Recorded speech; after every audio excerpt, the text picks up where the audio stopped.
There is a distinct difference between a piece of junk and a piece of history, though to the untrained eye, they often look exactly the same. When a frail woman walked into a high-end custom firearms shop in Cheyenne, Wyoming, carrying what looked like a rotting fence post wrapped in dirty burlap, the young, hotshot gunsmith behind the counter couldn't help but laugh. He built precision rifles for competition shooters. He didn't deal in scrap metal. He told her to throw it in the dumpster. But the old woman didn't flinch. She just stared dead into his eyes and whispered, "Clean off the receiver, son. That serial number will shock you." What lay beneath 60 years of rust wasn't just steel, it was a buried government secret, a dead man's honor, and a chilling twist that would change the young gunsmith's life forever. Caleb Mitchell was 24 years old and already considered one of the finest custom gunsmiths in the state of Wyoming. His shop, Mitchell Tactical and Precision, was a testament to modern engineering. The walls were lined with matte black, aerospace-grade aluminum chassis, carbon fiber barrels, and optics that cost more than a reliable used car. Caleb dealt in tolerances measured in the 10,000ths of an inch. He was arrogant, undeniably talented, and had absolutely zero patience for nostalgia. To Caleb, firearms were machines, mathematical equations of pressure and ballistics meant to be optimized. It was a cold Tuesday afternoon in late November when the brass bell above the heavy glass door chimed.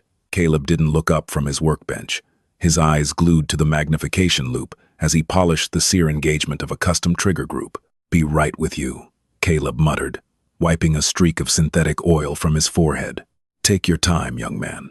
I've got nothing but time these days," a brittle, reedy voice replied. Caleb finally set his tools down and walked out to the showroom floor. Standing there was a woman who looked to be in her late 80s. She wore a faded wool coat that had likely been out of style since the Nixon administration, and her silver hair was pulled back into a tight, practical bun. Her hands, wrapped in thin leather gloves, were clutching a long, heavy object bundled tightly in stained burlap and tied with dry-rotted twine. "What can I do for you, ma'am?" Caleb asked, forcing a polite but hurried smile. "Looking for a gift for a grandson?" "No," the woman said. Her name was Martha Davies. "I'm looking for someone to appraise and perhaps restore an item. My husband, Silas, passed away a few months ago. I'm clearing out the basement. He told me before he died that if I ever needed money, I should take this to a professional." Caleb sighed internally. He hated these interactions. Once a week, someone brought in an old, rusted shotgun or a beat-up hunting rifle they found in an attic, convinced it was a priceless antique. 99% of the time, it was a mass-produced clunker worth $50. "All right, let's see what you've got," Caleb said, gesturing to the rubber mat on the glass display counter. Martha lifted the heavy bundle with surprising effort, letting it hit the counter with a dull, heavy thud that sounded more like a log than a precision instrument. Caleb pulled a pocket knife from his denim apron and sliced through the brittle twine. As he unrolled the burlap, a pungent, stomach-turning smell hit the air, a mixture of mildew, decaying wood, oxidized steel, and the unmistakable, sickly sweet stench of ancient, hardened cosmoline.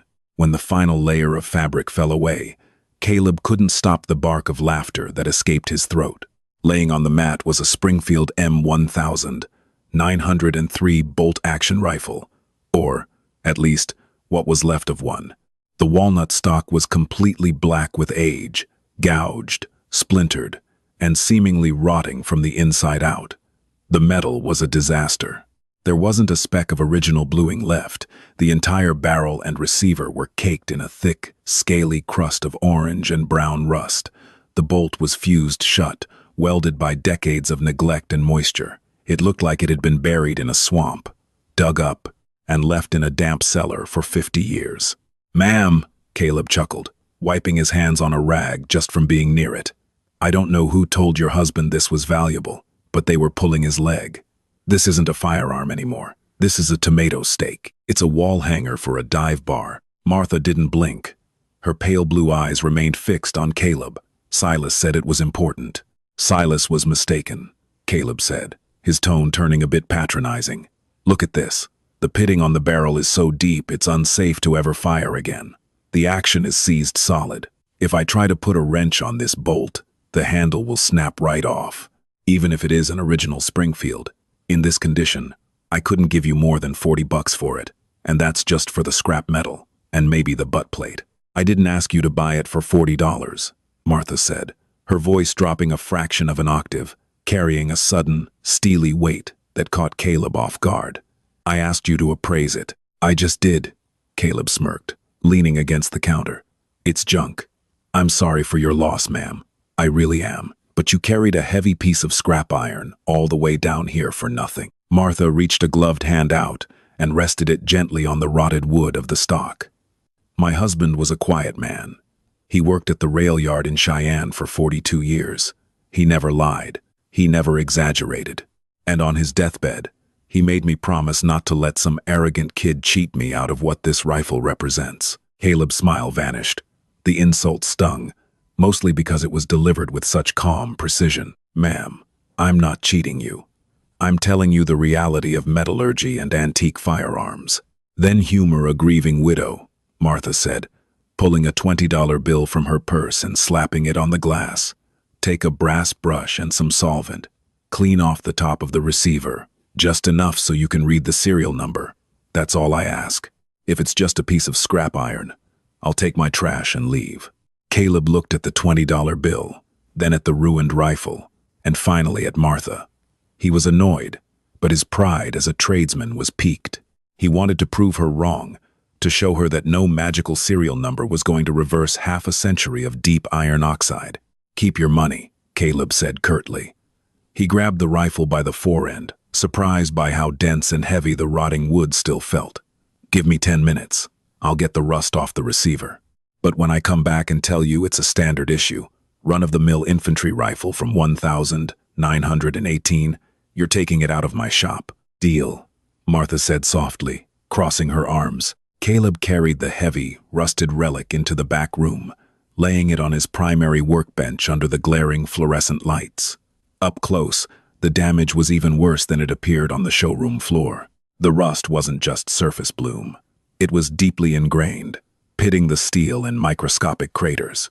He secured the rifle in a padded bench vise, clamping down on the ruined stock. He grabbed a can of industrial penetrating oil Croil and sprayed a generous coating over the receiver ring, the area just behind the barrel where the manufacturer's stamp and serial number would be. The oil hissed slightly as it seeped into the porous rust. Stubborn old lady, Caleb muttered to himself as he pulled on a pair of black nitrile gloves. He waited 3 minutes for the solvent to work its way into the crust, then picked up a stiff bristled bronze brush. He began to scrub. At first, nothing happened. The rust was like concrete.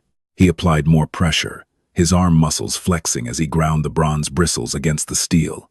A slurry of brown sludge began to form. Caleb wiped it away with a blue shop towel and sprayed more solvent. Layer by layer, the decades of neglect began to peel back. The smell of the ancient rust mixing with the chemical solvent filled the small workspace. Caleb switched to a finer brass brush, not wanting to scratch whatever metal remained underneath. Slowly, the faint outlines of letters began to emerge from the scarred steel. 2S. Springfield Armory. Model Meal Nuisance Trays. Yeah, big surprise, Caleb whispered sarcastically. Millions of these had been made. They were the workhorses of the First World War and saw heavy use in the early days of the Second. Finding one wasn't a rarity. Finding one in this horrible condition was just a tragedy. But Martha had been specific. Look at the serial number. Caleb focused his brushing lower down on the receiver ring.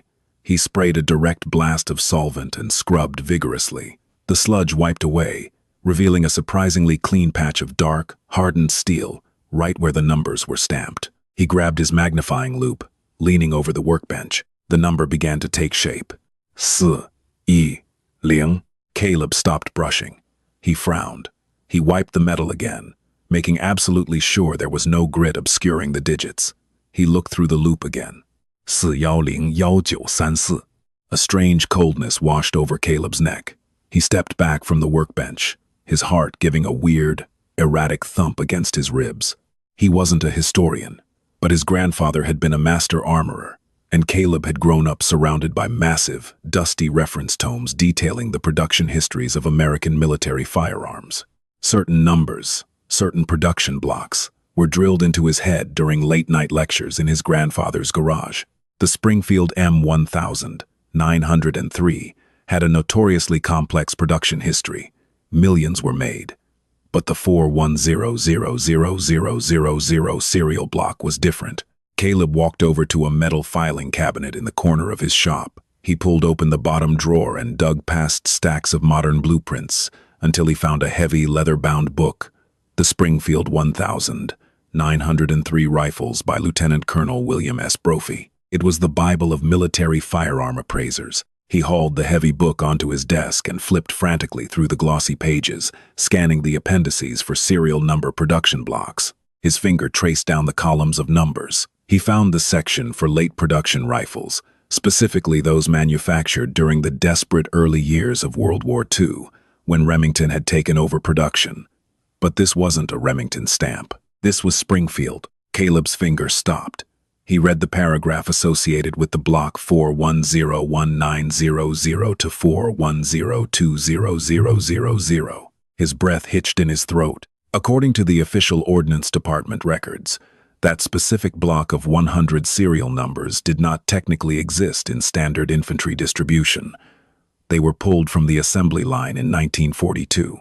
They were pulled for a highly classified, experimental modification program tied to the Office of Strategic Services, OSS, the precursor to the CIA. They were fitted with experimental suppressed barrels and specialized optics, meant for deep cover operatives dropping behind enemy lines in occupied France. Most were destroyed before the war ended to protect the technology. The rest were strictly accounted for, locked away in government vaults or displayed in highly secure military museums. There had been rumors in the collector community for decades that a few had gone missing, smuggled back in duffel bags by operatives who officially didn't exist. Caleb rushed back to the vise. He unclasped the rifle and lifted it. He looked closer at the ruined, pitted barrel. It was thicker than a standard barrel. Much thicker. The rust had disguised its true dimensions. And the rotted wood of the forend, it wasn't just splintered.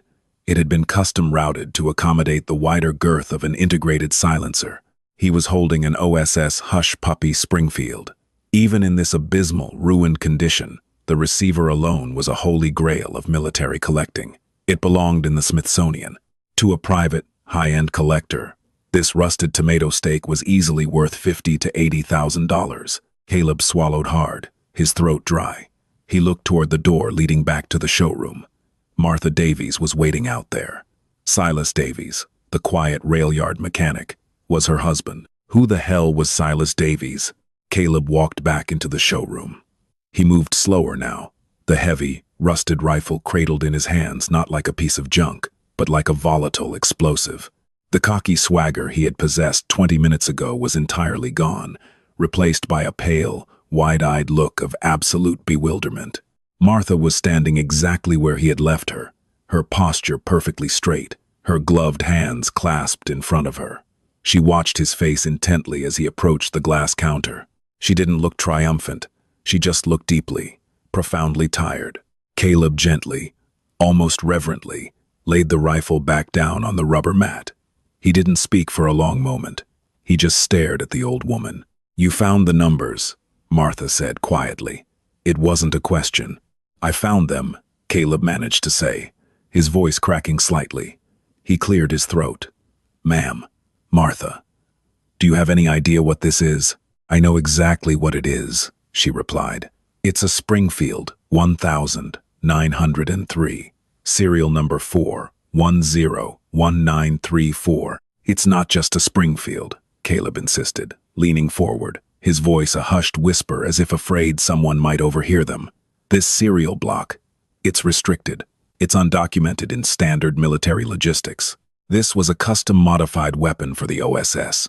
These were issued to men who were dropped behind Nazi lines in 1943, men who officially were never there. They were ordered to be destroyed." Martha offered a small, sad smile. Silas always was terrible at following orders. Caleb's mind was racing. "You said he was a mechanic. At the rail yard." "He was," Martha nodded. "From 1946 until he retired in 1988. He fixed diesel engines. He paid his taxes. He went to church on Sundays, and he never raised his voice. He was the gentlest man I ever knew. She paused, her eyes dropping to the rusted metal on the counter. But before 1946, he was someone else. He never told me his rank. He never told me his unit. But I knew the nightmares he had. I heard the German he spoke in his sleep, even though he claimed he only knew English. How did he get it back here? Caleb asked, entirely captivated. The risk of smuggling a classified, suppressed sniper rifle back to the States. He could have been sent to Leavenworth for treason. He didn't smuggle it. A new voice echoed from the front door. Caleb jumped. He hadn't heard the bell chime. Standing in the doorway was a man in his late 60s, wearing a crisp, dark suit that looked entirely out of place in a Wyoming gun shop. He had silver hair, military posture, and a hard, assessing stare. He held a leather briefcase in his left hand. Martha turned, a look of profound relief washing over her face. "You made it, Arthur." "I told you I would, Martha," the man said, stepping into the shop and closing the door behind him. He locked the deadbolt. Caleb took a step back, his hand instinctively dropping toward the concealed pistol on his hip. "Hey, what are you doing? Shop's open. You can't lock that." The man named Arthur ignored Caleb's protest. He walked directly to the counter and set his briefcase down. He looked at the rusted rifle, his eyes softening for a brief second before returning to their hard, professional state. "My name is Arthur Higgins," the man said, pulling a leather wallet from his breast pocket and flipping it open. Caleb caught a flash of a heavy, gold federal badge and the letters DOD, Department of Defense. "And Mr. Mitchell, to answer your question about how Silas Davies brought this weapon home, he didn't. The government let him keep it." Caleb was completely lost. Why would the government let a mechanic keep a classified assassination weapon? "Because," Arthur said, his voice dropping to a gravelly register, "in the winter of 1944, in a frozen forest outside of Bastogne, Silas Davies spent 4 days alone behind enemy lines. His unit was wiped out. He used this specific rifle, and its integrated suppressor, to systematically eliminate the command structure of an advancing German panzer division.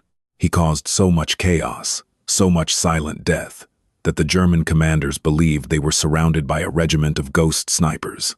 They halted their advance for 48 hours, waiting for reinforcements."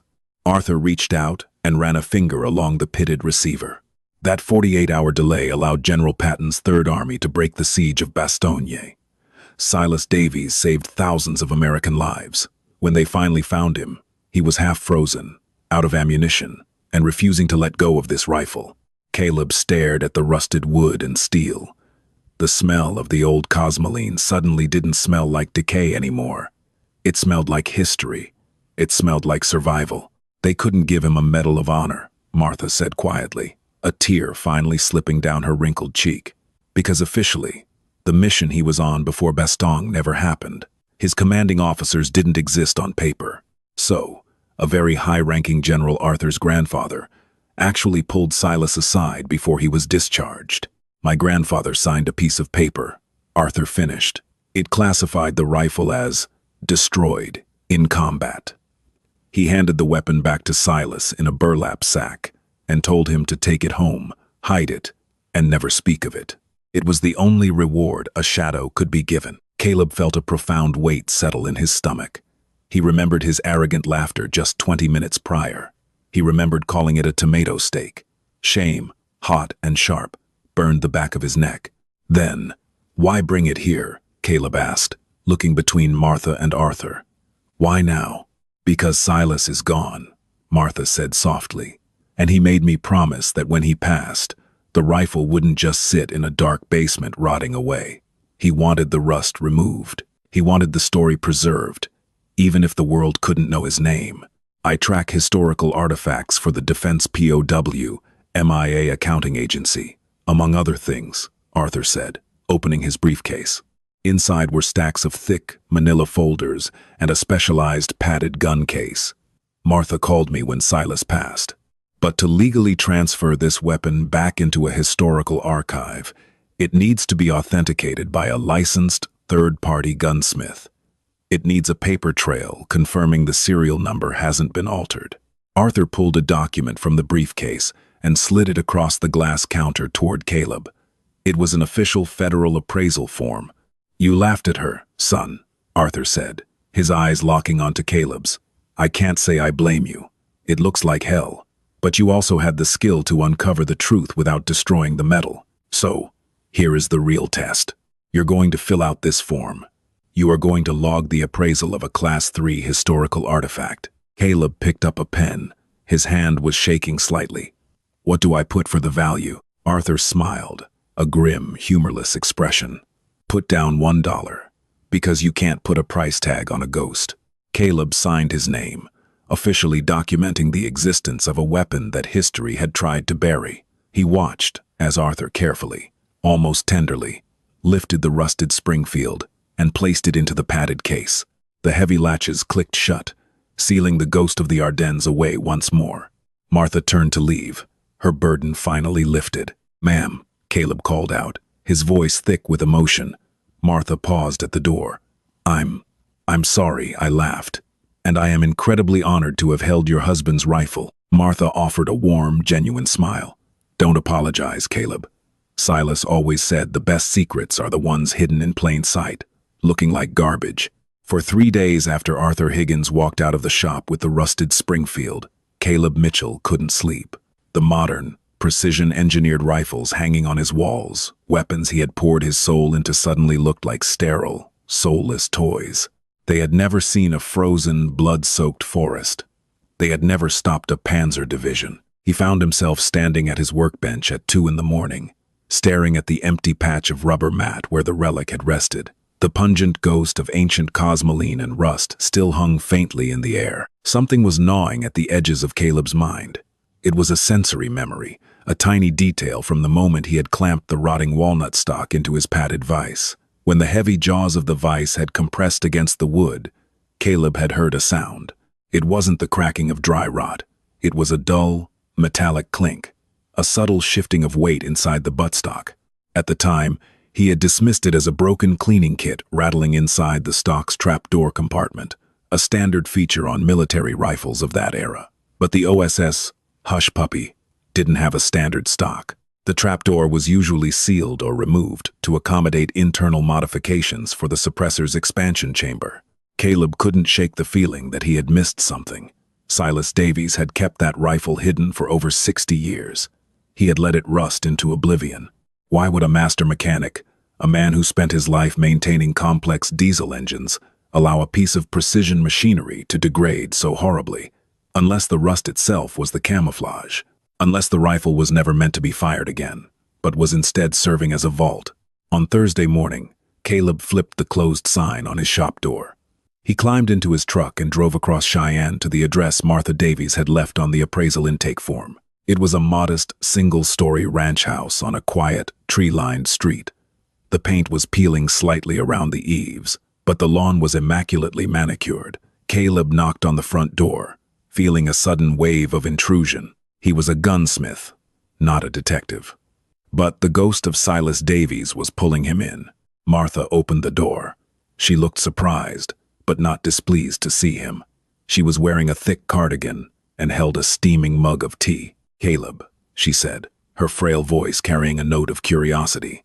"Did the government send you back to tell me I owe them taxes on that old piece of iron?" "No, ma'am," Caleb said, taking off his baseball cap.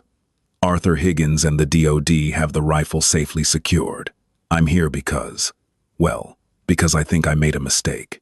Martha's eyes narrowed slightly. "A mistake?" "When I examined the weapon," Caleb explained, stepping into the warm, cinnamon-scented living room, "I was so focused on the serial number on the receiver that I ignored the stock. When I clamped it down, I heard something inside the wood. Something metal. Silas didn't just hide the rifle, Martha. I think he hid something inside the rifle." Martha stood frozen for a long moment. She looked toward the hallway, specifically toward a door that Caleb assumed led down to the basement. "Mr. Higgins took the rifle to Washington," Martha said softly. "If there was something in it, it belongs to the Pentagon now." "Maybe," Caleb pressed, "but the military will X-ray it. They'll find it. If there is something in there, it's going to become classified government property. If Silas wanted the government to have it, he would have handed it over in 1945. He kept it for a reason, And I think the answer to what's in that stock might be downstairs in his workshop. Martha gripped her teacup tightly. For a moment, Caleb thought she was going to ask him to leave. Instead, she let out a long, heavy sigh that seemed to carry decades of unspoken burdens. Silas spent every evening down there, she whispered. He called it his sanctuary. After he passed, I couldn't bear to go down. Everything is exactly as he left it. If you want to look, Caleb, we can look. The basement of the Davies home was a stark contrast to the rusted decay of the Springfield rifle. As Caleb flipped the switch at the top of the wooden stairs, rows of bright fluorescent shop lights flickered to life, revealing an absolute masterclass in organization. It wasn't just a workbench. It was a fully outfitted machine shop. There was a Bridgeport milling machine, a metal lathe, and walls lined with pegboards where hundreds of wrenches, micrometers, and calipers hung in perfectly outlined shadows. Everything was spotless. The concrete floor was painted with gray epoxy and lacked a single drop of spilled oil. He was a perfectionist, Caleb murmured, running a hand over the immaculate cast iron of the lathe. The man who maintained this shop would never accidentally let a rifle rust to pieces. Silas never did anything by accident, Martha agreed, standing at the bottom of the stairs, her arms wrapped around herself. Caleb began to search. He didn't know exactly what he was looking for, a blueprint, a diary, a loose floorboard. He opened heavy steel drawers filled with brass fittings and sorted through meticulously labeled coffee cans full of screws. 30 minutes passed. Nothing seemed out of the ordinary. It was just the workshop of a highly skilled, highly organized mechanic. Caleb leaned against a heavy, olive-drab metal footlocker tucked under the main workbench. It looked like standard military surplus, the kind veterans often used to store their uniforms and medals. "Did you look in here?" Caleb asked, gesturing to the footlocker. "Just once, right after the funeral," Martha replied. "It's just his old uniform, some rail yard pay stubs, and a few photo albums. Nothing hidden." Caleb knelt and unlatched the heavy brass clasps. The lid groaned open. Martha was right. On top lay a neatly folded olive-drab wool tunic with the patch of the 101st Airborne Division, the Screaming Eagle. Beneath it were stacks of yellowed paperwork and a few leather-bound photo albums. But as Caleb shifted the heavy wool tunic, his hands brushed against the bottom of the trunk. He stopped. He pressed his knuckles against the sheet metal bottom and tapped. Thud. Thud. It sounded dull, solid. He knocked on the side of the trunk. Ping, ping. A hollow, resonant ring. Caleb's heart hammered against his ribs. Martha. The internal depth of this trunk is about 4 inches shallower than the outside dimensions. He frantically began pulling the uniform and papers out, setting them gently on the pristine workbench. Once the trunk was empty, Caleb ran his fingers along the internal seams of the metal bottom. He found 2 tiny, almost microscopic holes drilled into the corners just large enough to fit the tips of a pair of snap ring pliers. Caleb scrambled to the pegboard, grabbed a pair of pliers, and inserted the fine metal tips into the holes. He twisted and pulled upward. With a scrape of metal on metal, the entire false bottom of the footlocker lifted away.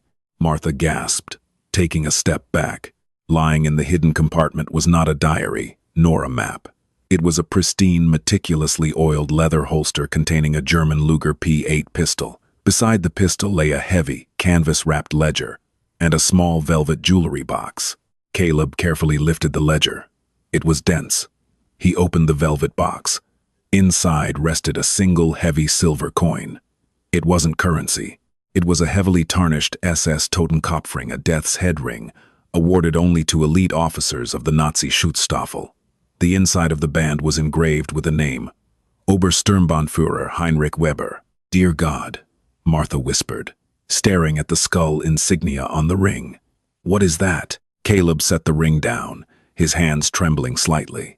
He opened the heavy canvas ledger. It wasn't a diary of the war. The dates didn't start in 1944. They started in 1958. The first page was written in Silas's neat, blocky mechanic's handwriting. The 12th of November, 1958. Cheyenne, Wyoming. The ghost did not die in the snow. I heard his voice today at the Union Pacific loading dock. He speaks perfect English now. He calls himself Thomas Bradley. He is managing the new freight logistics company. The world thinks Heinrich Weber burned in a bunker in Berlin, but I know the sound of the man who ordered the executions at Malmedy. I know his voice. Caleb looked up, the air in the basement suddenly feeling ice cold. "Martha," Caleb said, his voice dropping to a harsh whisper. Silas wasn't just hiding from his past. He was hunting it, right here in Wyoming. Caleb and Martha sat at the kitchen table, the canvas ledger open between them. The tea had gone ice cold. For 2 hours, Caleb read aloud from the pages, piecing together a terrifying, invisible war that had been fought in the quiet streets of their hometown. According to the ledger, Silas Davies had been part of a specialized OSS kill team before he was folded into the infantry lines at Bastogne. His primary target had been Heinrich Weber, a brutal SS intelligence officer responsible for orchestrating the massacres of captured American troops and local resistance fighters in Belgium. During the chaos of the Battle of the Bulge, Weber had vanished. Military intelligence concluded he had been killed in an artillery strike, but Silas knew better. And in 1958, working at the rail yard in Cheyenne, fate brought the hunter and the prey face to face. Weber had used the Ratline's secret escape routes established by sympathetic officials and intelligence agencies who wanted to use Nazi scientists and spies for the Cold War to secure a new identity. He was Thomas Bradley, a respected, wealthy pillar of the Wyoming business community. "Thomas Bradley," Martha said, the name tasting like ash in her mouth. "I remember him. He funded the construction of the new county hospital in the 70s. He was always in the newspaper, shaking hands with the mayor. He died of a heart attack maybe 20 years ago." "Silas couldn't just shoot him," Caleb said, reading from a page dated 1961. "Listen to this. I cannot use the rifle. If Bradley is murdered, the police will investigate. They will dig into his past, but they will also dig into mine. I cannot risk the government uncovering the hush puppy, or what I did in the Ardennes. They would take me away from Martha. I must destroy him without a bullet." Caleb looked at Martha, whose eyes were brimming with tears. Silas had chosen a life with her over a momentary act of loud, violent vengeance, but he hadn't let Weber go free. The ledger detailed a decades-long campaign of psychological and financial sabotage. Silas, the master mechanic, used his unparalleled knowledge of machinery and logistics to systematically dismantle Thomas Bradley's empire. May 1964 adjusted the braking pressure valves on Bradley's 3 primary freight trucks. They will fail under heavy load on the mountain pass. The insurance claim will ruin his quarterly profits. August 1971. Bradley is expanding into chemical transport. A microscopic fracture in the pressure seal of the holding tanks, applied with a diamond file, will ensure a localized leak. The EPA fines will cripple his expansion. October 1982. Bradley is running for state senate. I accessed his private office during the weekend maintenance shift. I left the Luger on his desk, unloaded, resting on top of his campaign flyers.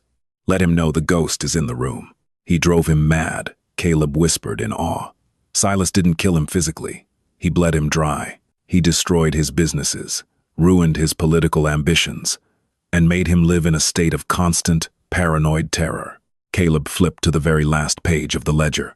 It was dated a week before Silas had passed away. The handwriting was shaky. The ink faded.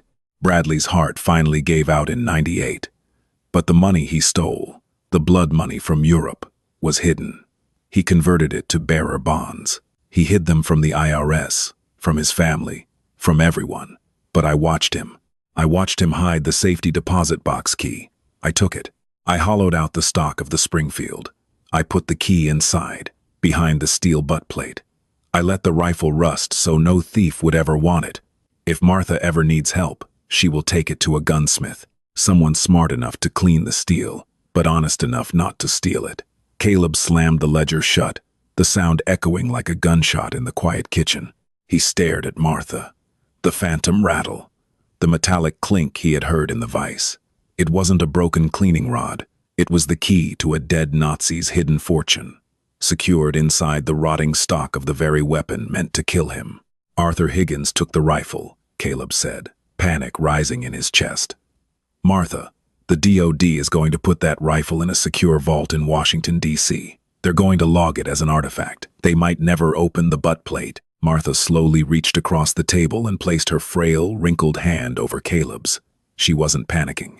She was smiling a sharp, cunning smile that suddenly reminded Caleb that she had been married to a master spy for 60 years. Arthur Higgins is a good man, Martha said smoothly. His grandfather helped Silas in 1945. Arthur came all the way from Washington just to authenticate the receiver. He owed Silas a debt. Caleb frowned, confused. What does that have to do with the key? Martha reached into the pocket of her thick wool cardigan. She pulled her hand out and placed a small, heavy object on the open page of the ledger. It was a long, brass safety deposit box key, stamped with the logo of the oldest bank in downtown Cheyenne. Caleb's jaw dropped. How? How do you have that? I heard it rattling inside the stock. You heard a rusty bolt I dropped down the cleaning tube, Martha said, her eyes twinkling with a fierce, brilliant light. Silas told me about the key the night before he died. We retrieved it together, but Silas knew the rifle was too important to history to just throw away. He was lying. He wanted the government to have it back, but he knew if he just mailed it to the Pentagon, some bureaucrat would lock it in a drawer. She tapped the heavy brass key. Silas said the only way to ensure the rifle was respected was to make the government authenticate it themselves. He made me promise to take it to the best gunsmith in town. He said, "Find that arrogant kid with the fancy shop. Let him discover the serial number. Let him call Arthur. The kid will build the paper trail, and the government will take the rifle back with honors." Caleb sat back in his chair, completely stunned. He had been played. He had been a pawn in a dead man's brilliant, final logistical maneuver. And he wasn't even mad. He was completely, utterly outmatched. "So," Caleb breathed, looking at the key. "What's in the box, Martha?" Martha picked up the SS ring and dropped it into her teacup, where it sank to the bottom with a dull clink. "Silas said it was a little over $3 million in untraceable 1940s bearer bonds," she said calmly. "And tomorrow morning, Caleb, you are going to drive me to the bank, because I believe Silas would want to make a very large, anonymous donation to the Defense POW, MIA, accounting agency. After all, the ghosts deserve to be brought home." The morning sky over Cheyenne was a brittle, cloudless blue, the kind of Wyoming winter day that threatened to crack the windshield with sheer cold. Caleb Mitchell drove his heavy-duty pickup truck with the heater blasting, but the warmth did nothing to chase away the chill settling in his bones. Sitting in the passenger seat, Martha Davies looked as serene as a woman heading to Sunday service. Her hands were folded neatly in her lap, her thick wool cardigan buttoned to the collar, and her leather purse clutched tightly against her side. Inside that purse was a heavy brass key that belonged to a dead monster, stolen by a dead hero. "Are you sure about this, Martha?" Caleb asked, his voice tight. His knuckles were white on the steering wheel. "We're talking about millions of dollars in untraceable assets tied to an SS war criminal. The moment we open that box, we are stepping into federal jurisdiction, maybe international jurisdiction." Silas stepped into federal jurisdiction the day he smuggled a classified suppressor out of a war zone, Martha replied calmly, her eyes fixed on the road ahead. "He navigated it for 60 years. I think we can manage one morning at the bank." Caleb shook his head, a mixture of disbelief and profound respect washing over him. Yesterday, he was just a gunsmith arguing with an old woman about a rusted piece of steel. Today, he was an accomplice to an international, posthumous heist. They pulled up to the imposing granite facade of the First National Bank of Cheyenne. It was a historic building, constructed in the late 1800s, with heavy brass doors and a lobby that smelled of floor wax and old money. Caleb parked, walked around the truck, and offered Martha his arm. She took it, her grip surprisingly strong. Inside, the bank was quiet.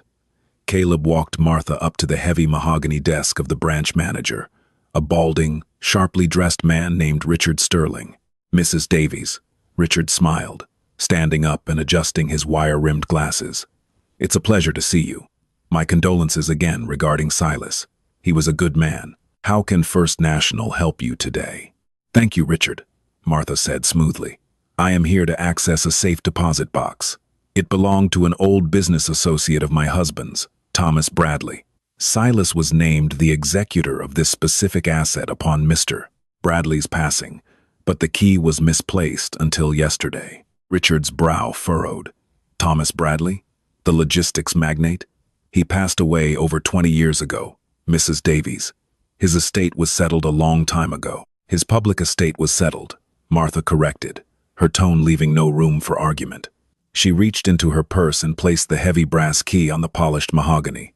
Stamped onto the brass was the number 404. This box was paid for in cash for a 99-year lease in 1968.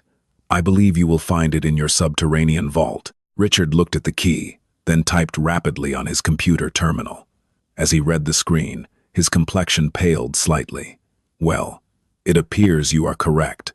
Box 404. Listed under a holding corporation, with Silas Davies named as the sole surviving signatory. I had no idea this account existed. It predates our digital archives.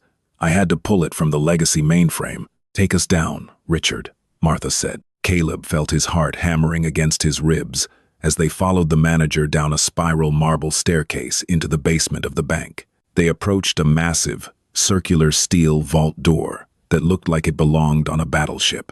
Richard spun the combination dial, hauled back the heavy locking levers, and pulled the cage door open. The air inside the vault was dry, cool, and carried a metallic tang. The walls were lined with thousands of small steel doors. Richard led them to the very back, to a section of oversized, heavy-duty boxes.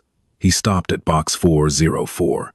I will need to use the master key to disengage the primary lock, and then you will use yours, Richard explained, inserting his key and turning it with a heavy clack.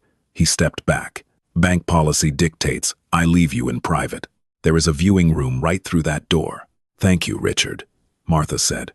Once the manager was gone, Caleb stepped forward. His hands were actually shaking.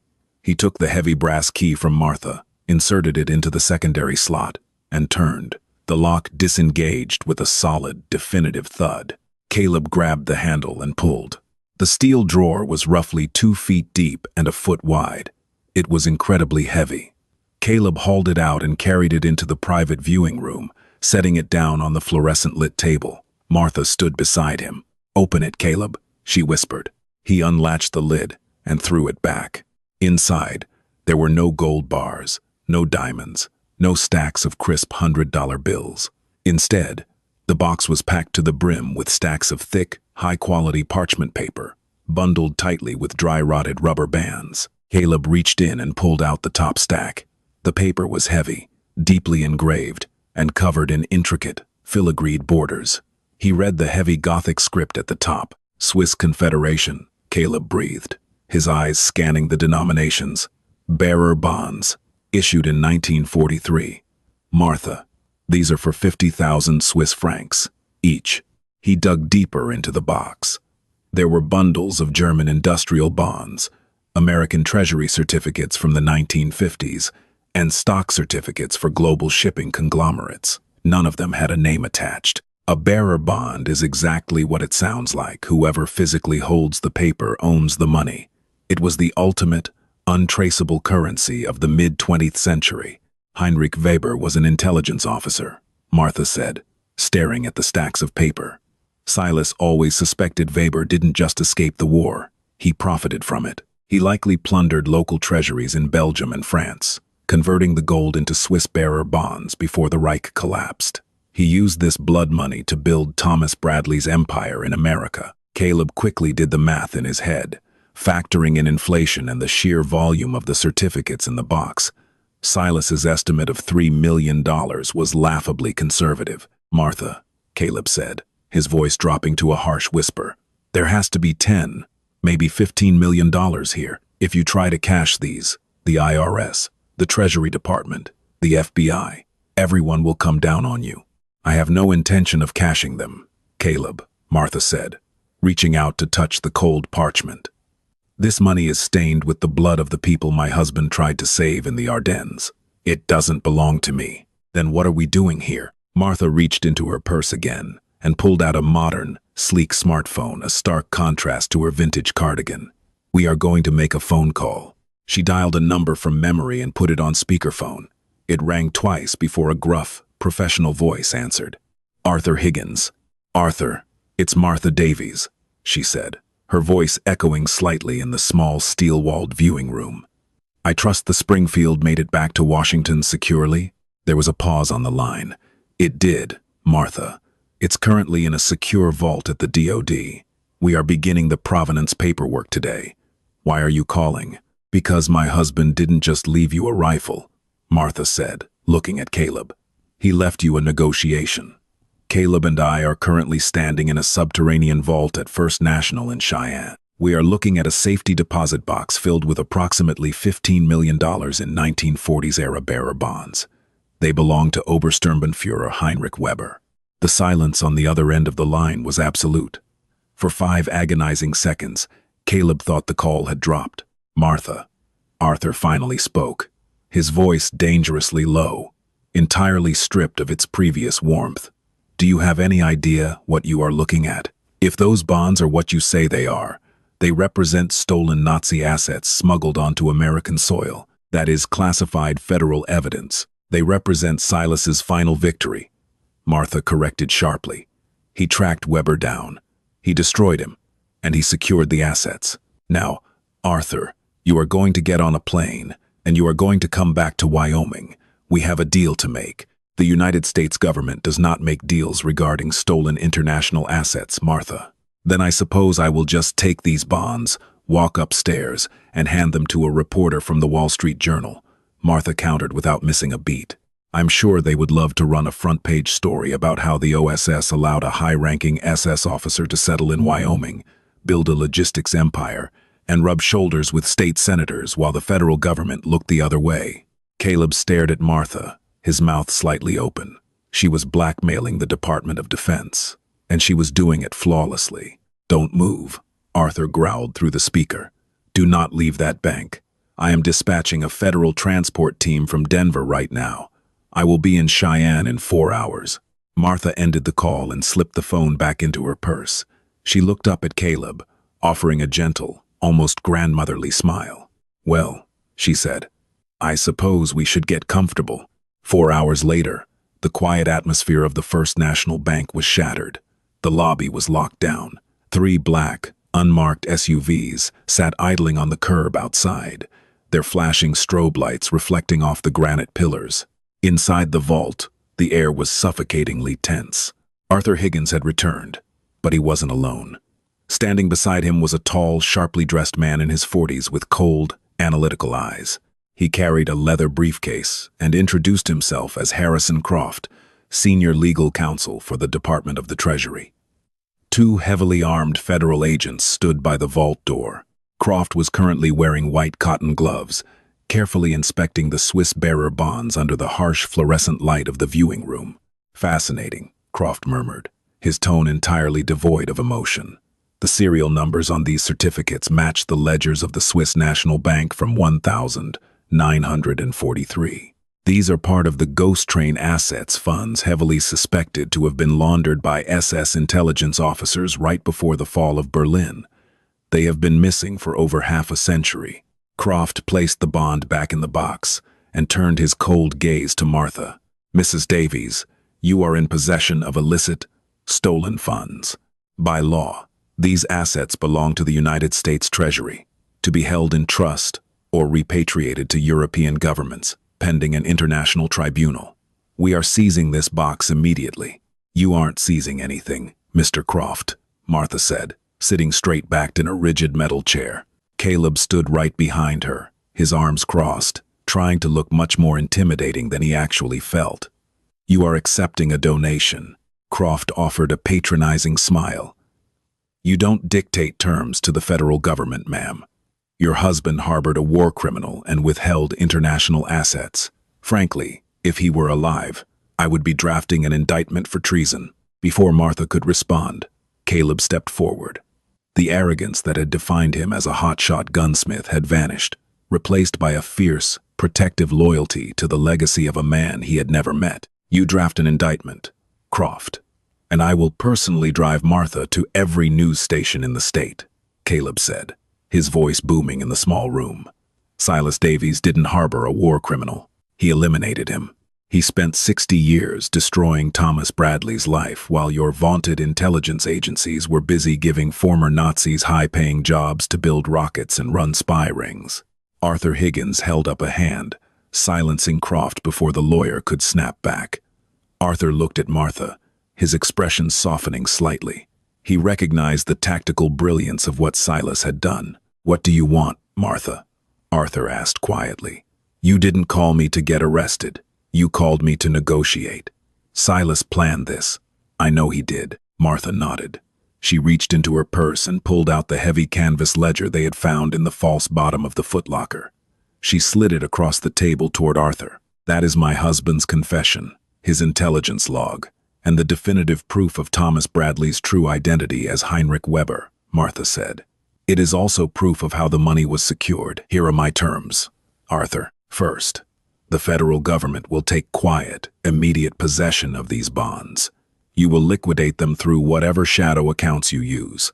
Croft scoffed. "We do not." "Shut up, Harrison," Arthur snapped, never taking his eyes off Martha. "Go on."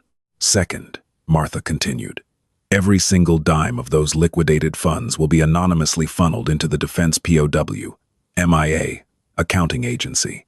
It will be used to fund expeditions to Europe and the Pacific to bring our missing boys home. The blood money of an SS officer will be used to bury American heroes." Arthur's eyes widened slightly. He looked down at the box of bonds, suddenly realizing the poetic justice of the demand. "And third," Martha said, her voice finally trembling with emotion, "my husband's rifle, the Springfield 1903. It will not be locked in a dark drawer in the Pentagon. It will be placed in the National Museum of the United States Army. And the display plaque will not say unknown operative. It will say Silas Davies, the ghost of the Ardennes."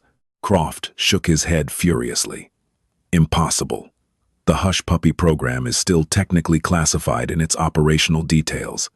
Acknowledging Davies acknowledges the assassination team. We cannot put his name on a plaque next to a suppressed weapon. It violates 30 different protocols." "Then break them," Caleb interjected, stepping up to the table. "You bureaucrats classify history to hide your own mistakes. Silas Davies saved thousands of men at Bastogne. You owe him his name. If you want the $15 million to fund your agencies without a public scandal, you give the mechanic his due." Arthur looked at Caleb, then at the ledger, and finally at the mountain of bearer bonds. He was a man who had spent his life dealing in government secrets, balancing the scales of justice in the dark. He knew when he was beaten, and more importantly, he knew when the right thing to do aligned perfectly with the practical thing to do. "Harrison," Arthur said, turning to the Treasury lawyer, "draft the asset seizure forms. Classify them under National Security Directive 47. The funds will be routed to the DPAA by Friday." "Arthur, you can't be serious. I am the senior defense intelligence liaison in this room, Harrison." "Do it," Arthur barked, his military authority flashing to the surface. He turned back to Martha. "The rifle will go to the museum, Martha. But the bureaucracy of declassification takes time. It won't happen overnight. And the rifle, it's a mess. The rust is eating through the receiver. If we put it in a display case as it is, it will crumble to dust in 20 years. Arthur looked up at Caleb. "Mr. Mitchell, you found the serial number without destroying the steel. The DoD requires a certified master gunsmith to halt the oxidation process and stabilize the artifact for museum display. We need someone who understands the chemical makeup of 1940s ordnance steel, but who also understands that the damage is part of the history. Are you willing to take a federal contract?" Caleb looked at Martha. She gave him a tiny, proud nod. "I'll do it," Caleb said. "But I'm not making it look new. I'm just stopping the rust. The scars stay." "That's exactly what we want," Arthur said, extending his hand. Caleb shook it. The deal was struck. It was late April, 5 months after the frail woman with the burlap sack had walked into Mitchell Tactical and Precision. The shop was closed to the public. The modern, carbon fiber chassis rifles and high-end optics had been pushed to the edges of the room. The center of the shop was dedicated entirely to one item. Caleb Mitchell sat at his workbench, wearing magnifying loupes and a pair of white cotton gloves. The Springfield M1000, 903 serial number 4101934 was clamped gently in a specialized, padded jig. It had taken Caleb 3 months of painstaking, microscopic work. He hadn't reblued the steel. Doing so would have erased the history. Instead, he had used specialized conservation chemicals, tannic acid and microcrystalline wax, to halt the active red rust, converting it into a stable, dark magnetite patina. He had carefully injected stabilizing resins into the rotting walnut stock, freezing the decay in place. The massive, custom-routed suppressor was still heavily pitted, but it was no longer crumbling. The rifle didn't look new. It looked like a survivor. It looked like a weapon that had spent 4 days in the freezing snow of Bastogne. The bell above the front door chimed. Caleb looked up, pulling the loops from his eyes. Martha Davies walked in, supported by Arthur Higgins. Martha looked a little more fragile than she had in the winter, but her eyes were still bright. Arthur was in his standard crisp suit, carrying a heavy, velvet-lined pelican case. "It's finished," Caleb said, stepping away from the bench to let them approach. Martha walked up to the workbench and looked down at the rifle. She reached out with a trembling hand, her fingers hovering just inches over the stabilized steel. She didn't touch it. She didn't need to. "It's beautiful, Caleb," she whispered. "It looks exactly how Silas described it. Dark, quiet, heavy. It's stabilized, ma'am," Caleb said softly. "It will look exactly like this for the next 200 years. Arthur stepped forward and handed Caleb a thick manila folder. "Your federal contract payment, Mr. Mitchell, and your security clearance paperwork for the transfer." Caleb opened the folder.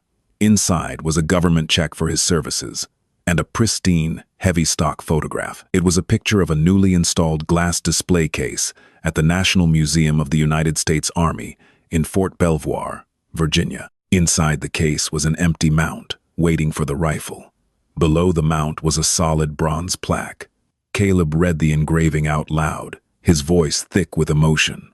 "The OSS Hush Puppy, Springfield M. 1903. Carried behind enemy lines during the Battle of the Bulge, December 1944. Operated by Silas Davies, U.S. Army.